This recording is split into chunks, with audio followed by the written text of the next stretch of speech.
என்கிற ஒரு கேள்வி இருக்கிறது. அதனால தொடக்கத்திலே விஜய் வருவதை அவருடைய தந்தை விரும்பவில்லை. பின்னாளிலே அவர் போராடி தன்னை கதாநாயகனாக நிலைநிறுத்துவதற்கு பல தோல்வி படங்களிலே அவர் கஷ்டப்பட்டு பின்னாடி வெற்றி பெற்று அவர் ஆக்ஷன் ஹீரோவாக மாறி ஒரு 30 வருடங்கள் சினிமாவுக்கு உழைத்து ஒரு முன்னணியான சூப்பர் ஸ்டாருக்கு நிகரான ஒரு இடத்திற்கு விஜய் வந்துட்டார்.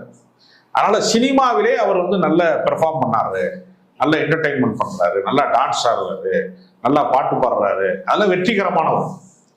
அரசியல் அப்படிப்பட்டது அல்ல. அரசியல்ல அவருக்கு அரசியல் ஞானம் இருக்கிறதா, ஒரு பிரச்சனையை எதிர்கொள்ளக்கூடிய தன்மை இருக்கிறதா, அரசியலை உடனடியாக ரியாக்ட் பண்ணக்கூடிய ஒவ்வொரு பிரச்சனைக்கும் எதிர்வினை ஆற்றக்கூடிய ஆற்றல் இருக்கிறதா, அறிக்கை விடக்கூடிய திறமை இருக்கிறதா, மேடையிலே பேசுகிற ஆற்றல் இருக்கிறதா, களத்திலே போய் மக்களை சந்திக்கக்கூடிய துணிச்சல் இருக்கிறதா, இதெல்லாம் இருந்தா தான் அரசியல் தலைவராக மாற முடியும். தனக்கென்று ஒரு தெளிவான சித்தாந்தம் இருக்க வேண்டும், கொள்கை